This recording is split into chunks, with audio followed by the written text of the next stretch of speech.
All right. It says setting it up. All right. Yeah, Zoom wins for this. They won. Girl, come on, innovation. I said if nothing else, honey, COVID put innovation on the map. People got all kind of Girl, creative. they I won. couldn't believe. Mhm. All right. So we are here with another Talk It Out session with Kristen. Hi, Kristen. Hi, it's Christine Edwards. Thank you so much for having me. No problem. Thank you so much for joining us. I really, really appreciate it.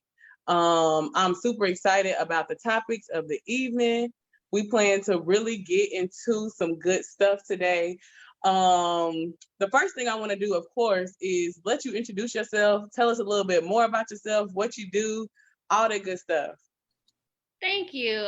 Thank you so much for having me. If you have any issues with sound, visual, just let me know. I'm just gonna go ahead and jump in. So I'm Christine Edwards. I am the owner and principal consultant at Amplify Community Consulting, and we work under a brand called Amplify Charlotte. And what we do is we do business to business consulting for community engagement needs, whether it be public opinion polling, like taking surveys, setting up community engagement sessions and feedback sessions. And so we've been doing that since 2018. And we've gotten most of our business through the competitive bidding process through local governments. And so through that process, I learned how to navigate, competitive bidding. And then my friends and my colleagues and my business partners would ask me, how did you get these contracts? How did you learn how to do this? And so that's when I started to instruct and to advise other small businesses, other minority-owned businesses on how to win contracts too. Yes, and y'all, we're gonna drop all the tea tonight between 6 and 7 of how My you can get friends, more information about getting certified. In how did you addition, get these how contracts? you can get more information about just really utilizing your sources within the Charlotte metro area, especially to either start your business or grow your business. So we're looking forward to talking some of those things today. But the first thing we want to talk about is what we drinking on, because as you guys know, this is a virtual happy hour, and it's not a happy hour without a drink. So I'm gonna let Miss Edwards tell us what she is drinking on tonight for our virtual happy hour. So I just have a red wine blend. I know it's not fall yet, but I don't think you can go wrong with a nice chilled red wine. And this is just a blend between Syrah, Malbec, and something else. It's called Hybrid. And so it's just a red wine blend, and it's real good. Oh, see, you fancy. I don't even want to share my drink no more. Like, I feel like, but I don't feel like my drink's sophisticated enough. Well, my name is Brandy. All I have is a little Jack honey and ginger ale. That sounds It good. is delicious. It ain't Bon Sway, but it do the job. That sounds But good.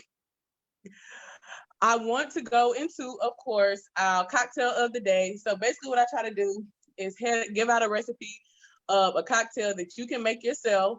If you are interested in getting this emailed to you, in addition to some of the information that we're going to share on today's post, be sure to either DM me, Brandy Fox, or if you're cool with it, you can put your email in the comment box, and I will be sure to add you to the email list to be able to get this information. We're trying to get as many businesses certified, started, and rolling as we can in the Charlotte metro area and hopefully the nation. And this video is the start. So the cocktail of the day is called a painkiller. Painkiller includes 3 shots of a dark or gold tequila, 2.5 ounces of pineapple juice, 1 shot of orange juice, and 1 shot of coconut cream. Shake that thing up real good. Boom. And you have a painkiller. It has a great taste based on the reviews. I have not tried it, but I would definitely be sure to try it. So now that we got the drinking part out the way, the fun stuff, we're going to roll right into the serious stuff. The information that we want other African-American entrepreneurs, all entrepreneurs, but of course our African-American entrepreneurs to be able to start and grow your existing business. So the topics of the day are how to overcome the fear of entrepreneurship. That is the title. I know for me, being in the consulting business, a lot of people that I talk to or people that reach out to me, the first thing they say is, I have a business idea, I know what I want to do, or they'll let me know a talent that they have that they're kind of doing for free right now, which I think is crazy, which is cool. No, it's cool because you got to start somewhere. But if you have the opportunity to monetize what you're doing, why not do that? So, Kristen, why don't you tell us a little bit more about some of the ways that people can overcome the fear of jumping right into entrepreneurship and starting a business that they're looking to start? Absolutely. So one of the things that I tell people about, if they want to go into business, if they want to go after contracts, is you really have to have two things. You have to have relationships, and then you have to have results. You've got to have relationships with the people that you want to serve. You have to have relationships with the people that you look up to. And you've got to have a interpersonal relationship with yourself to really understand what is it that you want to do in your business. And and then the second part around results is before you even go sell anything for a monetary exchange, you can get a result just through a volunteer basis, right? You can get a result for someone just by doing something for a friend or a family member. So if you want to become a beautician, your results are from, you braiding hair or you washing hair, styling hair. And so those are the results that you need. And so I just tell folks, before you go after contract opportunities or before you even register your business entity, try to think of 3 results that you have gotten from different stages of your business. So again, we'll use the beautician example. Do you have 3 clients whose hair you've braided? So those are your 3 relationships and your results. And then after that, you really just have to think about what's your why. And if it doesn't work out in the beginning, are you really going to stick with it? And is your why strong enough? Is your purpose strong enough to actually get you over that hump of that first 1 or 2 or 10 failures? And that is a fact. Everything you said, I totally agree with. You got to be prepared. And I think self-preparation, like you said, is definitely the key.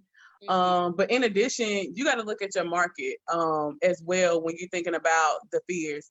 I know I see a lot of different posts. Like I follow so many like entrepreneur pages, and it's so funny because they kind of conflict. I watch some pages and they'll be like all motivational, inspirational all day, which I think is good because as an entrepreneur, you need that, especially when you have a fear of something. Like seeing it kind of gives you that extra pump to be like, I can do it. But then I think sometimes it can be paralyzing because it doesn't depict the real picture of what entrepreneurship is and what goes into it. And I think, of course, some things you can't learn without experience, but I feel like kind of like what you said, if you prepare, you know what I'm saying, whether that be your own research, getting the help of somebody else, then that'll help you have the opportunity to kind of deal with those fears and prepare for them so you know that they won't be as much of a barrier for you when you get started. It's true. That's true. So what were some of your fears getting into entrepreneurship? Like when you first thought, like, you know what, I want to be an entrepreneur, I want to do my own thing. What are some things that you kind of feared? So I have irrational fears that I know will never happen because I have a strong support system. But I feel like we all go to that what's the worst that could happen point of in Brandy, I'm really new at this. You are the expert here. I'm really you've been doing this a lot longer than I have, That loosely. and I started my business in 2018, so I've been doing this for about 2 years. But for a long time, for the first 2 years, honestly, I kept my day job, and I felt like that was the smart thing to do. However, very recently, the ink is still drying on this decision. I recently left my full-time job. And come on, we out here stepping out on faith. Okay. So there's a lot of fear involved with that. And so somebody asked me, Christine, what's the worst that could happen? And I'm thinking, well, I could end up homeless and not have anywhere to stay and She broke went all the way. and had to go into bankruptcy and like seriously, that's where She went all the way down. You went all the way down the rabbit hole. You ain't take no stops or nothing. But truly, after you leave a situation where I left employment, the worst that could happen is full-time employment, right? So you have to think about like what you really want out of your business and what kind of lifestyle that you want and how you want to serve your people and serve your customers. And if I know that I can't maintain a traditional job while doing this, then I need to make a decision. And so I kind of got over it by honestly just faith. It was a faith in God and just knowing that I have an awesome family that is going to support me. And I mean, and again, it's only been a couple of years, but my business, Amplify Charlotte, is so specific to Charlotte and it's specific to this particular market. So I feel like I'm like wrapped up in a little cocoon of safety because of all the different business partners and people that I know here. So yeah, so just kind of thinking about who you can lean on for support and who you go to for inspiration. And that's a really good way to get over that fear. Definitely. Inspiration is key. And I think that goes back to some of the things that I know I did when I was trying to transition to a better mindset was like cleaning up my social media. I know people kind of overlook it and I know people make announcements about it, blah, blah, blah. But I feel like if you legit want to kind of like change your mind space, it kind of focuses on what you see on a daily basis. So, things that I felt like didn't pertain to me anymore or people, all that kind of stuff. I took the opportunity to kind of unfollow those things and really start following things that tied more to what was important to me. Family, God, business, and like traveling, that's on there. So like when I start following these pages, like it just kind of motivates me. So like when I get up in the morning and I see a post like, you can do anything today, you put your mind to, I'm like, you know what? I can do it. You know what I'm saying? So I think getting that mind space together to stay in a positive mindset, even when things go wrong, because they do go wrong, things get crazy, out of your control, but you got to stay in control. And of course, higher power. I know for me, I'm a Christian, so God is my higher power, but whatever that might be to you, that's something you want to tap into because you're going to need it because an entrepreneur journey is a fool. It is. And I would definitely say, I mean, I'm like a lifelong student. So even after school, I went to grad school because I felt like that was the next step. But even after that, me too. I stay learning, right? And so I'm always signing up for the next class or whatever it is. And I think that's actually how we met because when I decided to go into entrepreneurship, I said, well, what kind of accelerator program can I get into? And a lot of people think that like accelerators are just for tech businesses and they're just for businesses that, want to get bought out or investor ready businesses. But truly, I think that these programs that teach you about mentorship, they teach you about a business model, they teach you about customers. Those are so valuable, and you don't have to like be creating an app to get into one of these programs. It's almost like getting an MBA. And girl, getting an MBA in 8 weeks. There you go. Literally, girl, crash course. Yes, learn the language. Exactly. And, dropping a plug just because I can honestly say that this program was a catalyst in me transitioning my business to just be a better business. And that would be, of course, what we know each other, City Startup Labs. Yep. With Mr. Henry Rock. Definitely was clutch course. I really enjoyed it. It gave me the opportunity for the first time to really think outside of the box in my business because I can honestly say when I got into that program, I was kind of in the transition roles. Like I had just left my full-time job as a social worker. So that government check was coming in every other week. I'm like, yes. And then you go from every other week to like, I hope somebody book a massage like soon, like today, right now. It was kind of like a transition. So I was in the same place, just trying to figure out, did I make the best decision when I left. You know, I felt like I did. And usually I'm pretty confident in the decisions I made. But, you know, I think that's where that fear kicked in. And I think for me, my biggest fear is like not reaching my full potential. I think that's what gets me, like, not really fear of failing. I don't mind failing. Like, I jump out there and take an L and bounce back. I don't really trip about that. But I think it's the fear of like not like knowing how big I can go or how much I can do or how much I can impact people and not being able to do that to the capacity of the way I want to do it. So you know, I think we all have our fears in entrepreneurship. You know, you talked about some of yours, and I know that's mine. But I think at the end of the day, the bottom line, the foundation is, you know, you can overcome it.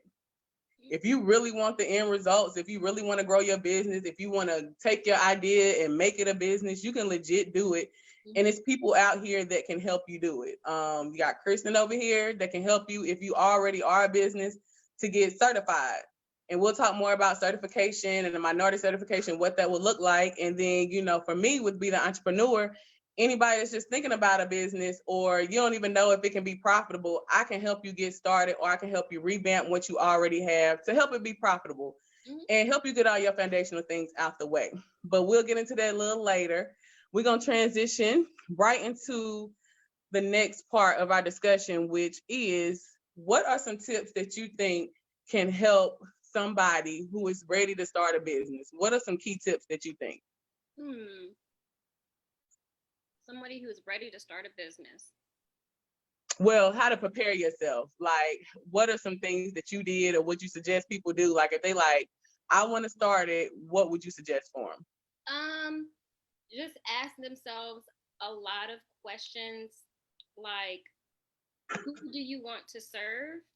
And then try to visualize, literally visualize, and maybe even draw a little picture, right, of your ideal customer. And then literally, like, you can literally just kind of visualize a certain scenario of who you want your customer to be and how you want your customer interactions to go. And then you start to build your building blocks from there. And one of the things that I've learned over the past years is that branding and marketing is important, but it's not as important as getting your first customer. Okay. And I did it all wrong because I started my business through a grant, and I was very lucky, very blessed, going all the way back to 2018. The year before, I actually was denied that grant. So this was my second time applying. And then I won it in 2018, and it was actually $5,000.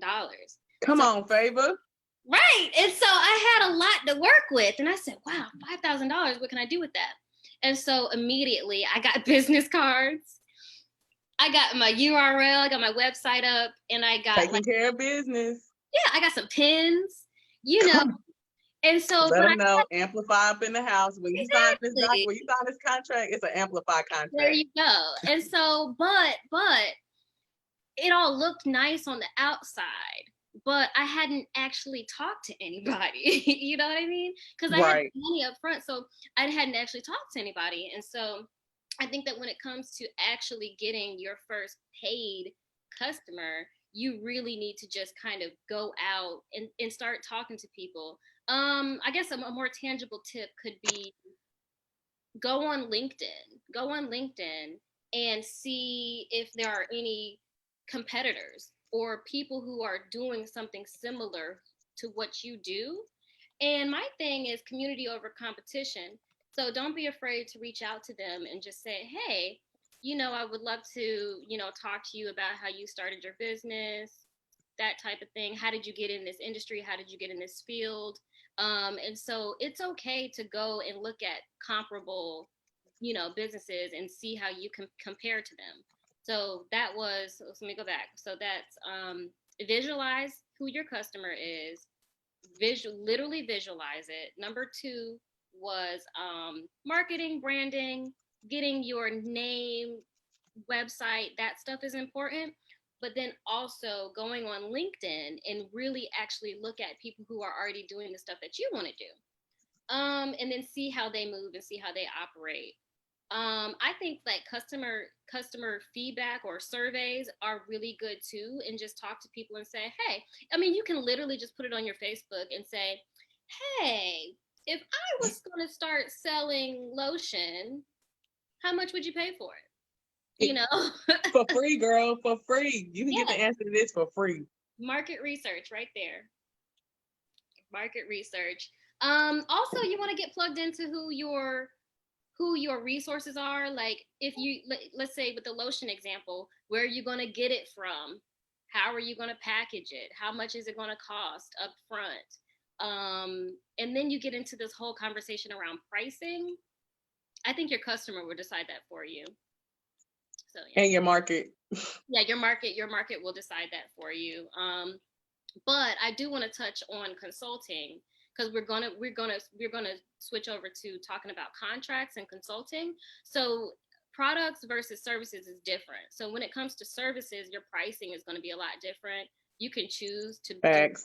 do you can choose to do hourly rates if you want, and you want to think about, how much is your time really worth. When I was first starting out as a contractor, they were saying take your rate at your day job and double it, and that could be your first hourly rate as a consultant. And I'll tell you Come right on. now, that's what so in my day job I was getting roughly 25-30 an hour, and so then I doubled it, and so my consultant rate was $60 an hour. Oh, that's not bad. It's not bad at all, but in the consultant world, that is cheap. It is, but it's a good starting point. I think everything is like a starting point. It is, yeah.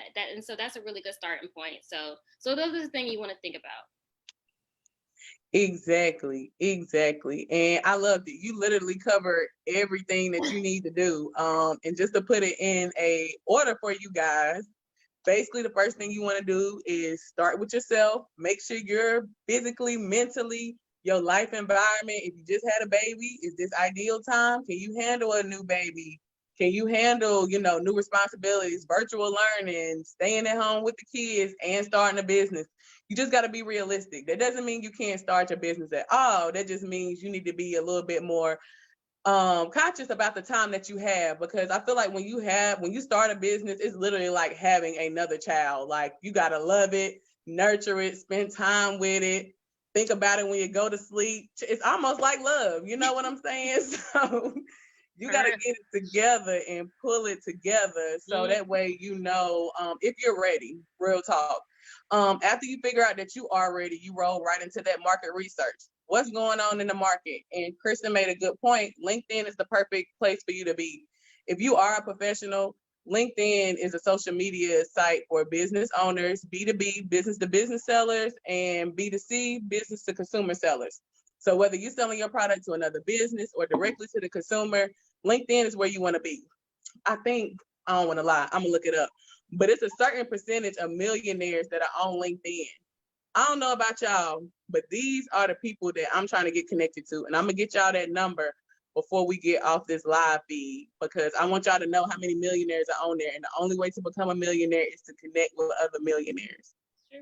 So market research, know yourself, do your market, get your budget together. Can you afford it? Do you have a savings? Entrepreneurs, don't go out here penny broke. I ain't saying you got to be balling, but a savings is going to be important. It's going to be bumps, things that come up that you're not prepared for. You want to make sure you have the money, or at least have a good support system where, if you fall short, you got somebody that got your back, for real. Then from there, you go into your business plan. That's basically telling you how you're going to structure your business, how you want it to run, what did you want it to look like. What Kristen said earlier, going into what your customer would look like. That's important to know, because you need to know who you're selling it to so you can know how to market it. Then after that, you put that thing on the market and take care of your foundational legal responsibilities, registration, and you can literally have a business if you have the will and way in 30 days. And I do have a digital ebook, How to Start a Business in 30 Days, that you could buy that includes all of these steps. It shows you step by step how to start your business, take it from the vision phase. It shows you how to create a budget, how to do your competition, how to do a business plan, everything you need to literally get your business off the ground. You can do it in 30 days. So make sure you check the comment section and get that URL, click on it. I also have a webinar coming up on Saturday, August 29th from 10 a.m. to 12 p.m. And it's for anybody who is an aspiring entrepreneur. You're thinking about it, you got a business, but you don't know whether to jump or not.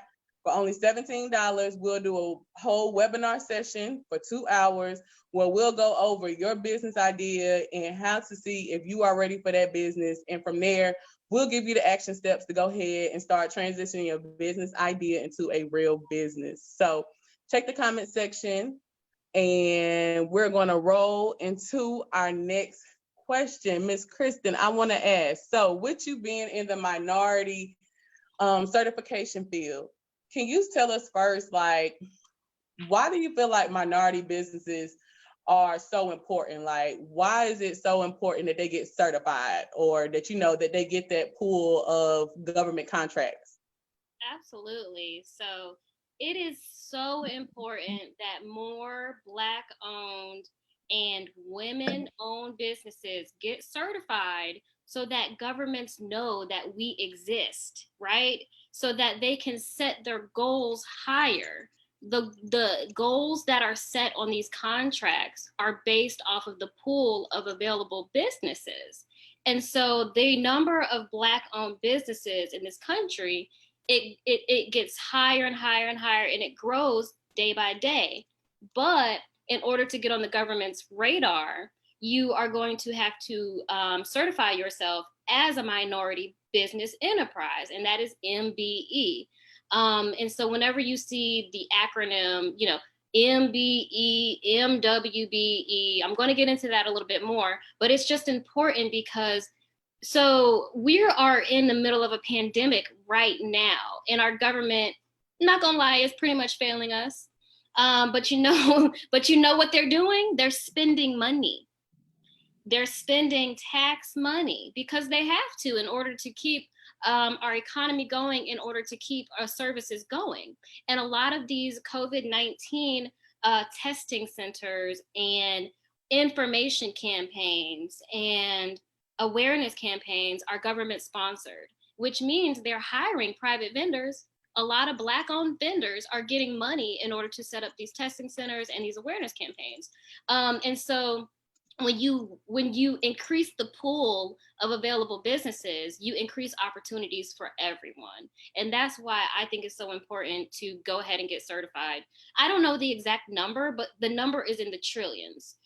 In terms of government spending on private vendors year after year. And that's not only at the federal level, at the federal level, it's in the trillions. At the state and local level, it's in the billions in terms of spending for vendors. And then I'm just gonna put this up here. This is pretty low tech, right?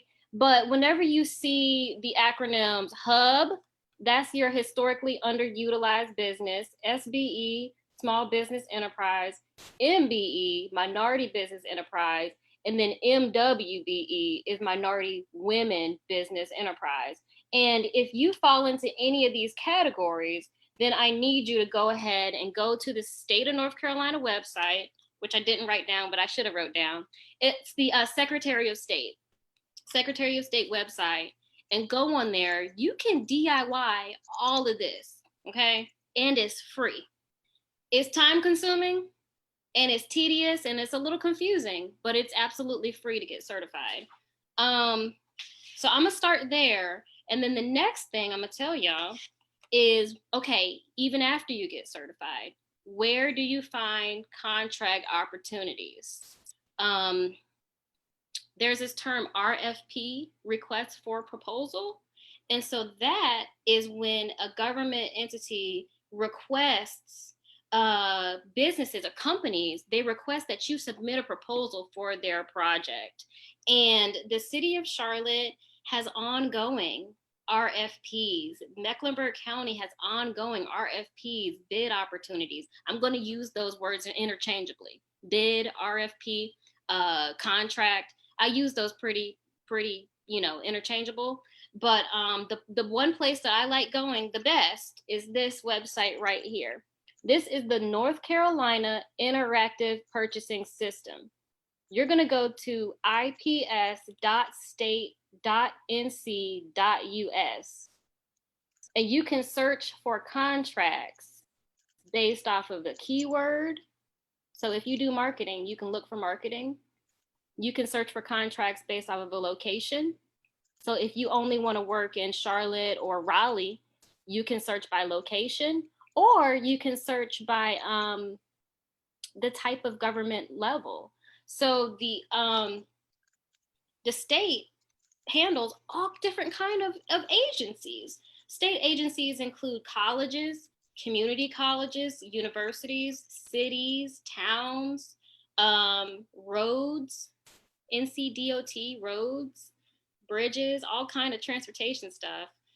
So there's really just so many opportunities out there, and governments buy everything. Okay, they buy any. I think I saw an RFP for. I think they're doing like voting machines now. So they want somebody to actually come in and clean and disinfect all of the voting machines. I saw an RFP for like branded swag. Any kind of anything really. Any cleaning companies? Cleaning companies. They got an RPF out there to wipe down and sanitize these voter machines. Go ahead and get that government money. It's guaranteed. Absolutely. Absolutely.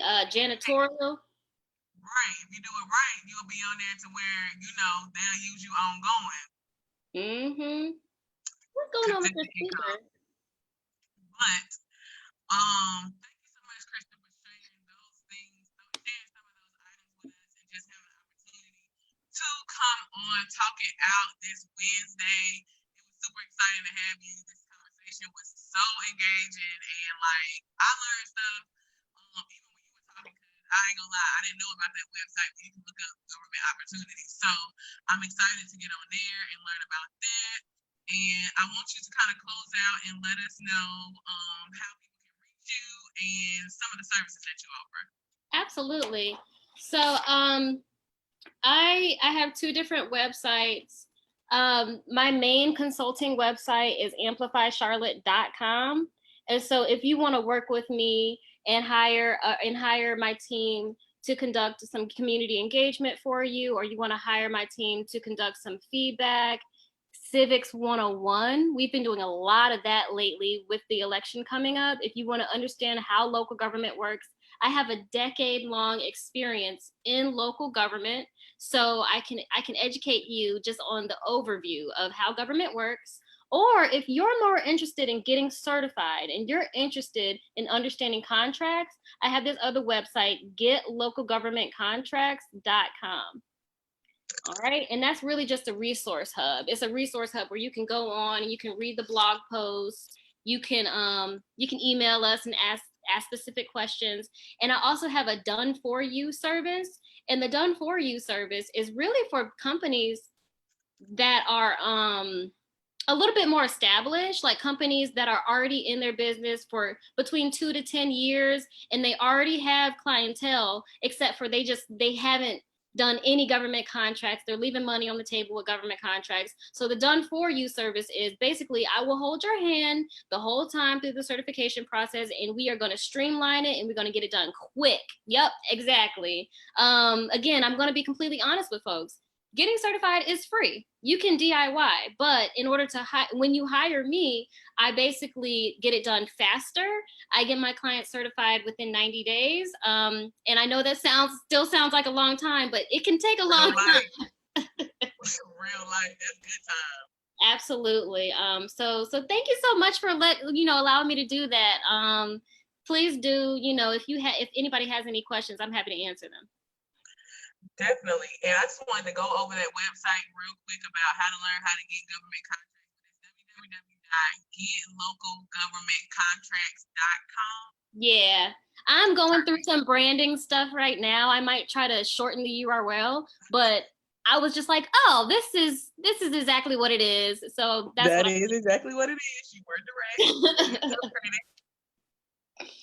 Yeah. But I appreciate you guys. You can check the links if you're looking to go ahead and start that business. consulting is available. You can also pick up the ebooks if you're a self-starter, self-motivated. You kind of can do it on your own. Definitely pick up an ebook. Check out our webinar next week, our virtual workshop on the 29th. If you're an inspired entrepreneur and you're ready to turn that idea into a business, I can help you do it. We can do it as quick as 30 days, but I'm here to help you, support you. I'm trying to get as many Black businesses started as possible, and I want to get you started the right way with a strong foundation, so that way when you do reach your success, you don't have to backtrack like I see so many of us doing. You can just keep moving forward to greatness. We can do it together. I'm here for the squad. I said the squad. I'm here for everybody. But thank you so much, and good night. All right, thank you. Have a good night.